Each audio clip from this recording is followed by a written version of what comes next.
Whether it's just a wife brought me out this way many times, and maybe it's that I've seen it 1,000 times and only once been able to photograph it. But up to that once, and I hadn't actually photographed it and never got a photograph of it, and it used to eat away at me. I could see the photograph every time. The photographer in me saw the picture with those signs, the way the road went, you know, and the view of part of Coalville behind it. And I knew what I wanted, and to come, every time I come over, it used to turn my stomach, you know. There was this shot again, and I hadn't got my camera, and I couldn't stop and do it. And the wife would say, "Come on, we're going to get home, we ain't got time." You know, they're not very sympathetic to my photographic endeavours, I'll tell you.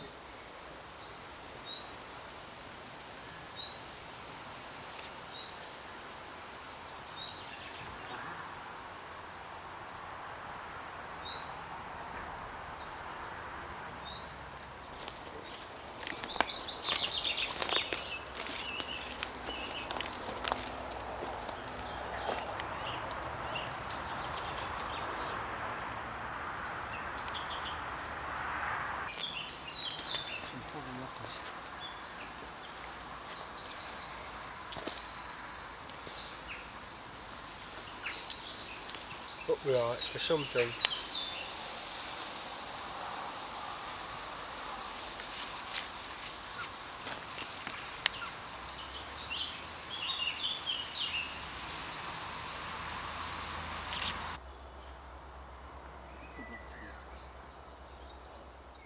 I might have to manual focus it to, and then what I'll do, I'll focus it on the background and just slightly blur the sign. So I'll have two shots of that, and then I'll look at it afterwards. Sometimes it works best sharper foreground and background blurred, and sometimes it works better sharper. If the foreground is not so far out that you can make out what it is.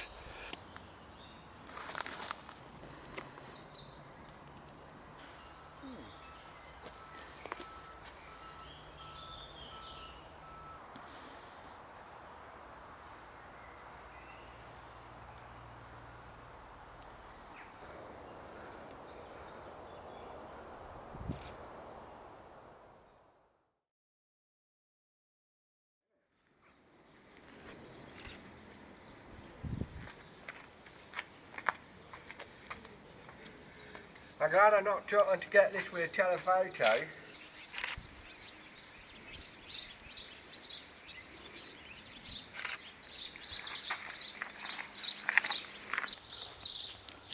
These are lovely. Could take this shot here, look. Two crosses with a small cross in the middle. I'm thinking of framing up that one with these two. To actually get the shot, I could do with being a bit further back. So Graham's leaning.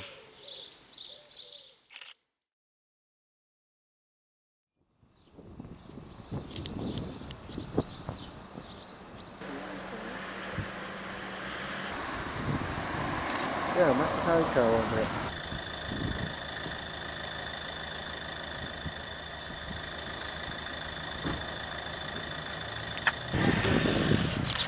There'll be pigeon pie. Oh, careful! He's going out there, and I'm gonna. He's going on the road. He's gonna get run over. He'll get pigeon pie.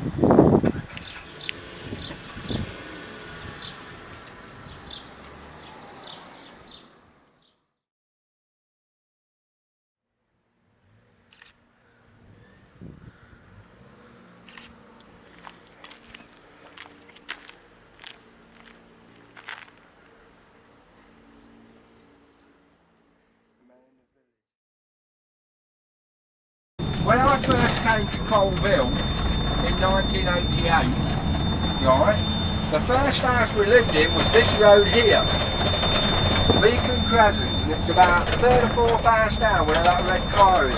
That's where I used to live.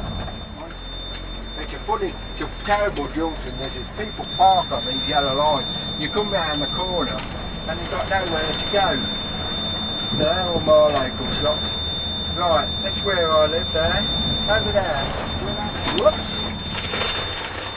Sorry, I wasn't concentrating, that was my fault.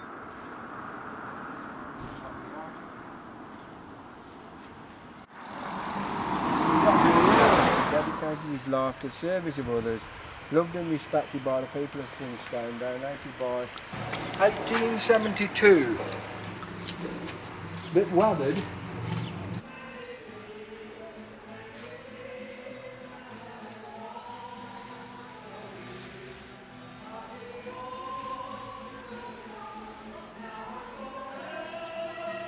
Going off out for 2 hours and I'm thinking to myself, well, are you telling me I can't have 2 hours for myself? Because if you are, you know, I felt like it's hurtful because it's like she doesn't want you to have any, she don't want you to do anything that you might be interested in, it might be your interest. She doesn't want you to do anything, have any time to do anything you might want to do. She only wants to do what she wants.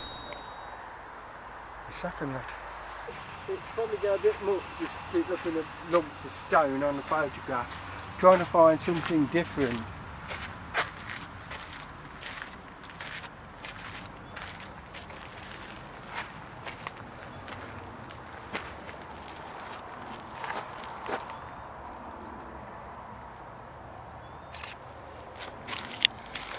They're just lumps of stone, they're just trying to...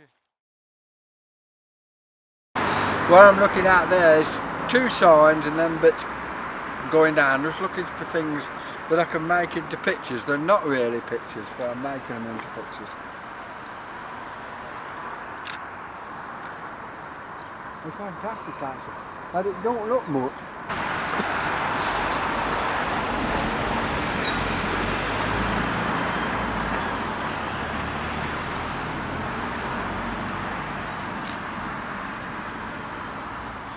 So just making a picture of the you know, there's nothing really, I'm just making photographs where there aren't things.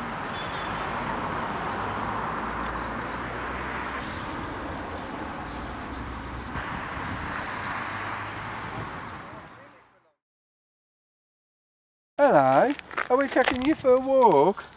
Hey, where's your dad? Hey, has he come in? Hey, are you coming to walk with us?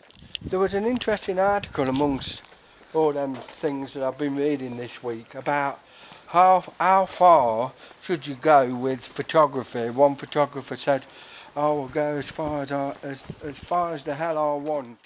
Should there be anything that is out of bounds? How far should you go as a photographer? And you know, I suppose it's an interesting question. Does how far you'll go limit you as a photographer? Or does it, in a sense, does that make you a different kind of photographer, which, you know, may not be a bad thing? Wow, look at that. We must have a little shot of that before we go back. It's the Boring Blitz. No, it's not. It's the old doodah, isn't it?